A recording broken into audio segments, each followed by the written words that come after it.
As Titans, we stand tall, showing the way as a leading CSU and a top public university in the West. Titans support community, providing spaces for coming together that add depth to the human experience. Titans celebrate opportunity, holding high our achievement in making education accessible with tuition well below the national average. Titans welcome challenge, responding to the state's evolving workforce needs and driving economic development. Titans embrace diversity, knowing that our differing backgrounds and perspectives strengthen our students. Titans pursue innovation, creating a university that is an emerging national model for empowering students on their way to a degree. Titans reach higher.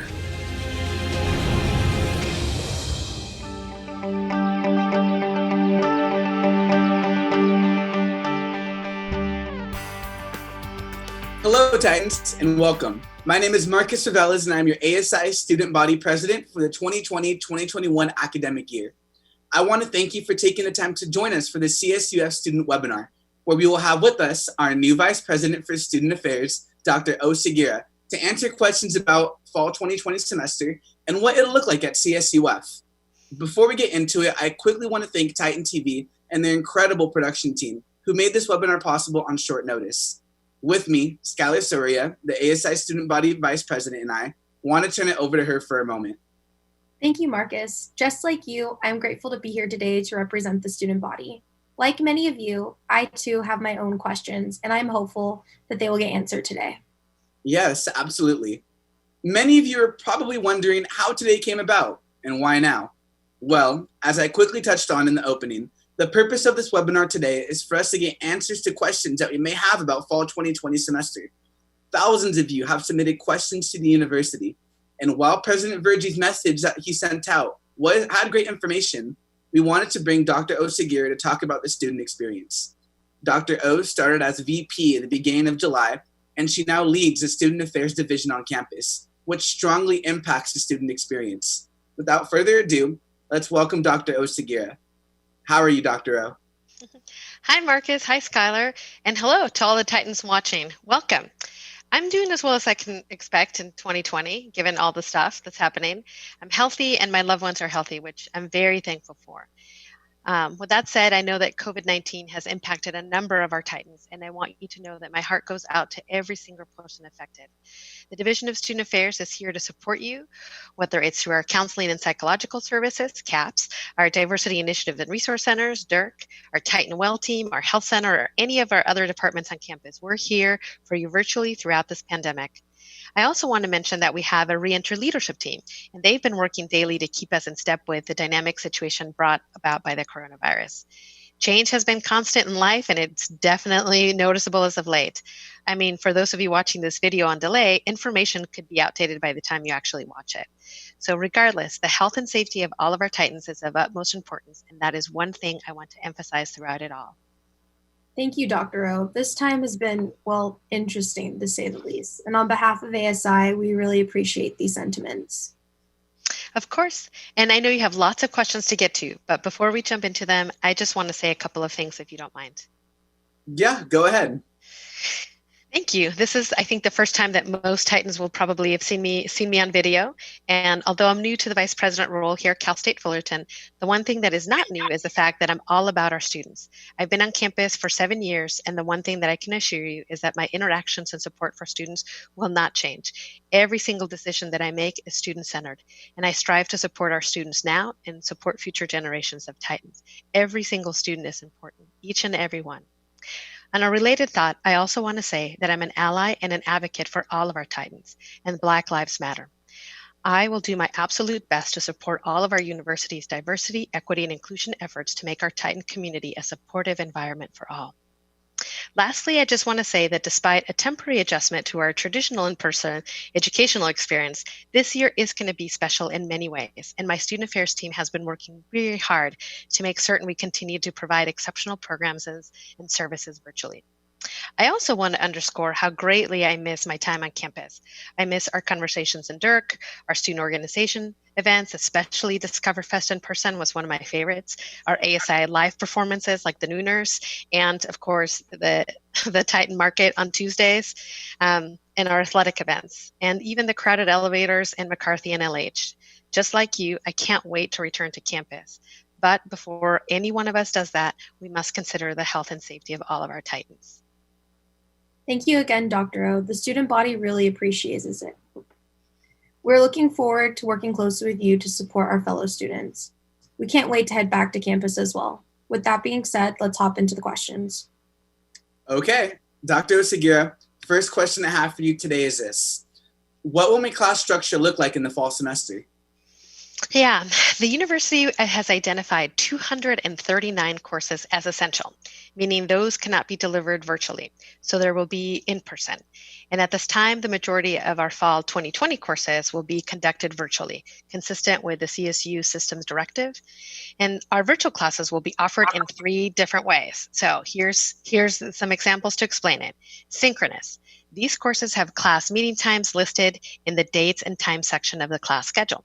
Students will need to be available at the dates and times listed on the class schedule for those activities. So if your class says Monday at 9 o'clock, you've got to be ready to go to your Zoom class at 9 o'clock on Monday.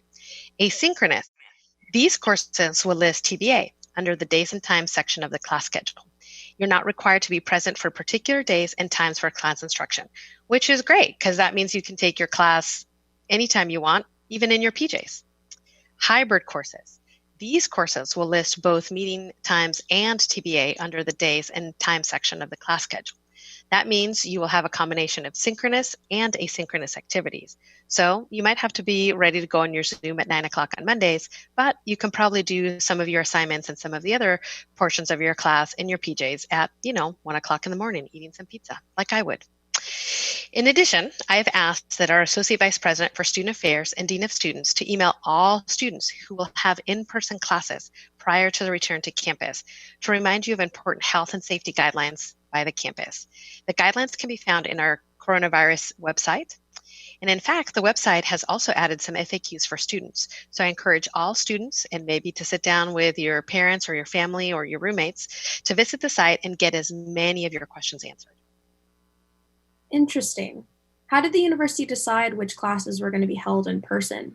It was a very difficult decision because we know we wanted to offer courses for our students, but health and safety. So our university provost, in consultation with the college deans and faculty, identified the 239 courses that had to be held in person because they could not be delivered virtually in an effective way. So this includes a lot of clinical labs in the College of Health and Human Development and some STEM lab courses, right? Those would be difficult to do virtually. And the California State University Chancellor's Office then approved the list of all of our courses. Okay, so there will be some students on campus. Will they have access to campus resources and spaces then? Will students studying from home will be able to access these resources like the library or other buildings? Marcus, that will certainly look much different than before. So to answer your question, all students will have the same access to campus. To be specific, our locations on campus must comply with CDC guidelines.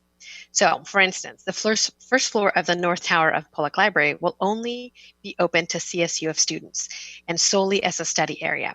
Capacity will be limited to 150 students. You'll have to have your ID, and there will be no computers, no printers, and seats must be reserved according to a system. We're still working on it, but we will not provide any library services. And of course, your mask and face coverings must be worn at all times. Study rooms will be closed. Again, such procedures for all the campus health and safety procedures can change, but those are the ones we have right now. We also need to follow all the guidelines set forth by the CDC, the state of California, and the Chancellor's Office. For other buildings, well, that's a case-by-case basis. As you both know, the Titan Student Union, TSU, and the Student Recreation Center, the SRC, are heavily used, and at this point, both entities will remain closed, which may change in the future. Meanwhile, the SRC is actively reviewing its procedures to comply with state's health and safety guidelines. Until then, they're continuing to offer virtual classes. So I encourage all of you to take advantage of the Ab Guts classes or the Zumba classes. Those are fun. And the TSU being closed, it also means that the TSU food court is closed, but the Pollock Library, Starbucks, and Carl's Jr. will be open for the fall semester. So if you're on campus, you can partake of both of those. The gastronome and housing is also working on a grab and go possible meals, as we do have some students living in housing. And again, with everything in this virus is fluid, so the plans can change even within the semester. Wow, that's a lot of information there. But it sounds like the university is keeping it closed for health and safety. That is correct. Okay, so with all that said, finance is another great concern that our fellow students have. Yes, of course. So will tuition and student fees change for fall 2020? Thank you for that, Skylar. I know that's been a question that we've been getting a lot in our forums and feedback forums, and we have a lot of folks asking over email what will happen. So as of right now, the Chancellor's Office does not plan any changes for our fall 2020 tuition changes or fees. I understand why this topic is brought up. I understand the intent behind it. And rather than talk at length about the significance of student fees, I want to encourage everyone to visit the Student Business Services website and the Student Fee Committee website. It can be found through fullerton.edu, or if you just do a quick Google search for both those services. There you have a breakdown of all of the fees and what they support on campus. I think the breakdown will also bring to light a little bit more onto why the fees exist and remain even during COVID. It's very important for students to understand that. And along the same lines, what's the status of parking on campus? I know many of us won't be going to campus, but some of us will be. Do students have to still purchase parking permits? So a student can purchase a parking permit. It is required Monday through Thursday until 10 p.m. and on Fridays until 5 p.m. You can purchase a semester or a daily parking permit, and you can do it through the Parking and Transportation Services online, and you can find that through parking.fullerton.edu. Thank you. I know finances can be tough discussion points, and given the current financial state, could you please elaborate more on how CSUF is supporting students financially? Absolutely. Two big ways that come to mind are through, obviously, our Office of Financial Aid, but also through our Tuffy's Basic Needs Service Center, which is part of the Dean of Students. So earlier in the year, Cal State Fullerton received $20 million in CARES Act funding for direct aid to students, which all of that has been dispersed through FAFSA eligible students.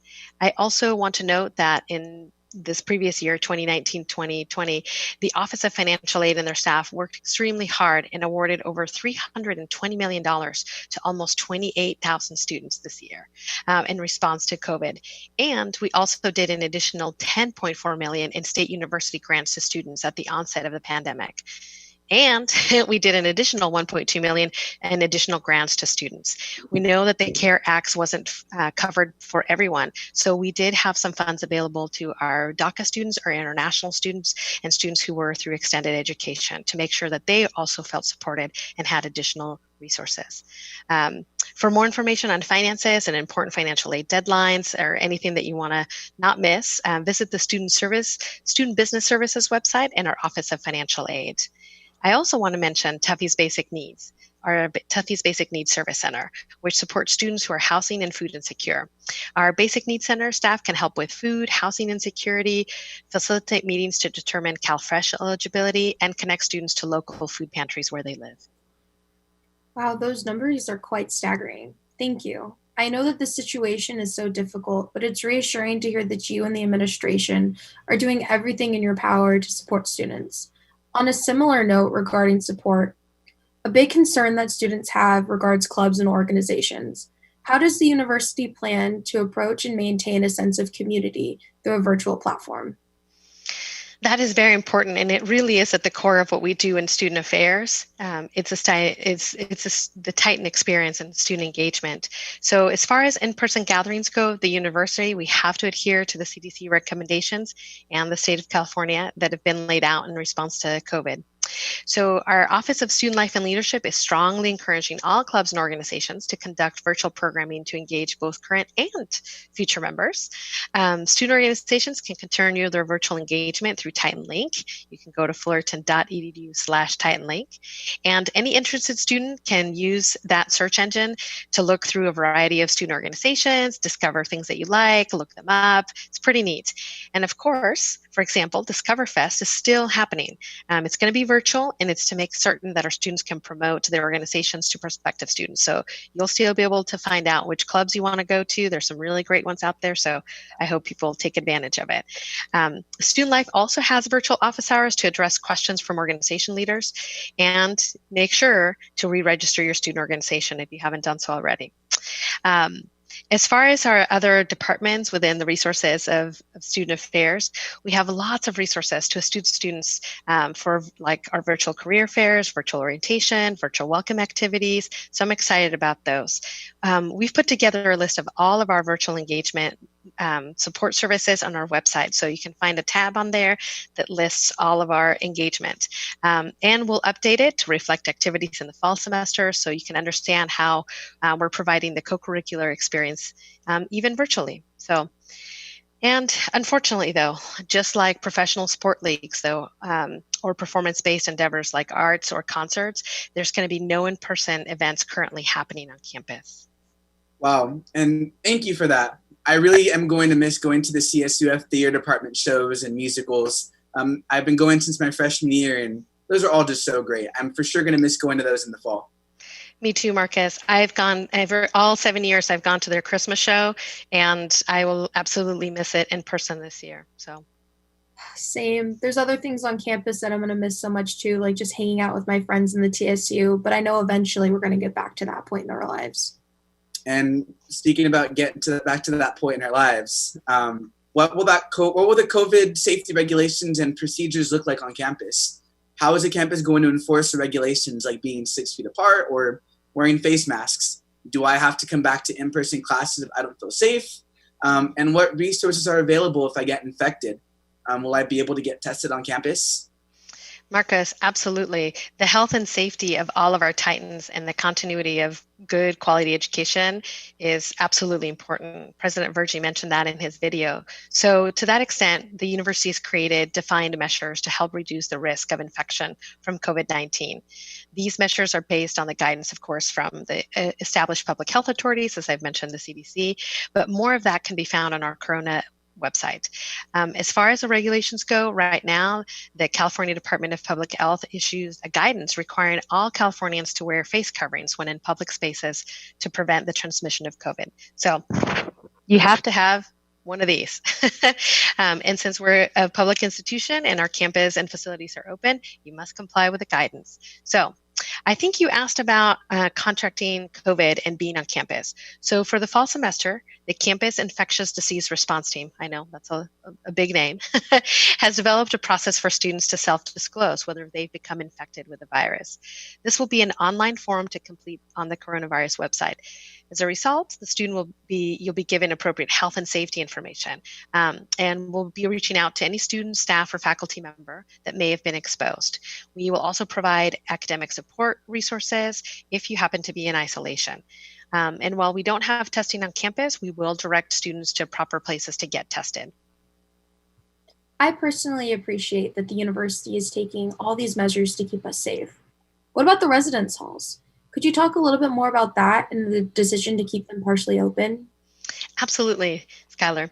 We do have a responsibility to keep our residence halls open for a variety of reasons. So currently, we will only provide accommodations for about 560 students, which is a reduction of 73% of occupancy so that we can ensure adequate physical distancing and that everyone is well cared for.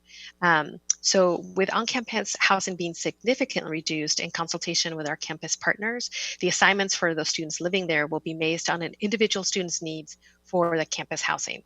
So for example, if we have students that have to have an in-person course, the distance that they live from campus, some of our students experience housing insecurity. We also house a lot of our guardian scholars, our former foster youth, as well as our student athletes in housing. So they will receive priority for living on campus. That all makes sense.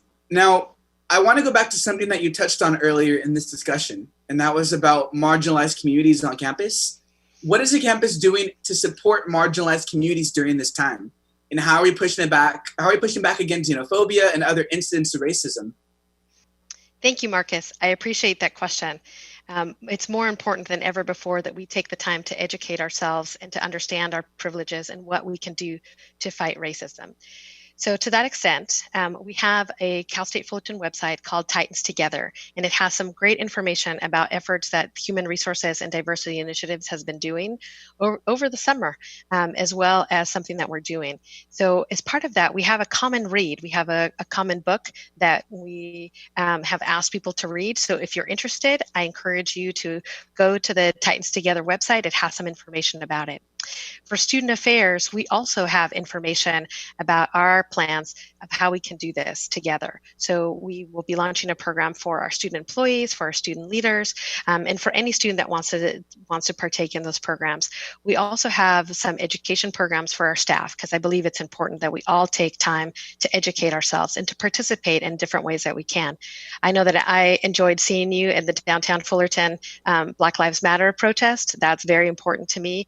And I think in different ways, people can do what they can to educate themselves. I think it's important. And I know, for example, we're putting a lot of resources and time to our Diversity Initiatives Resource Center, our DIRC. We have our Male Success Initiative, and I know ASI and athletics are doing some great things. Athletics is launching pretty soon a program called Voices from the Herd, where we're highlighting students and their stories, and even our coaches and their stories, because we all come from different perspectives, and it's important to share that. I also know that President Vergy and Mrs. Vergy care very deeply about this, and it's close to their heart, and they've been doing some really great work over the summer. So I know he has shared that, and we'll share that as well. And thank you so much for that. And on behalf of myself, Sky, and I thank you so much. Are there any last words that you'd like to say, Dr. O?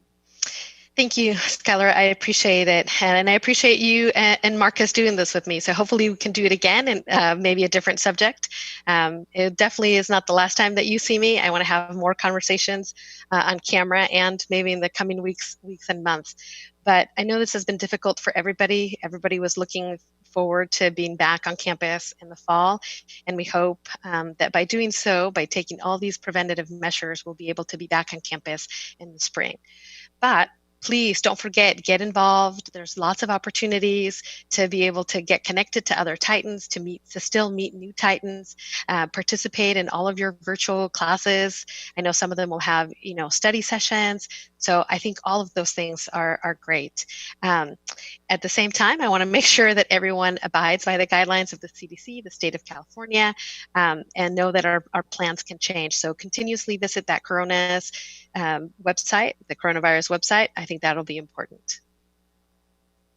And thank you so much, Vice President Oseguera, for your leadership during this time and taking the time out of your day to go ahead and talk with us about these topics. But we look forward to seeing you on campus soon, hopefully. And thank you so much again. Thank you. Thank you, Skylar. Thank you, Marcus. And stay safe, stay strong. It takes a Titan.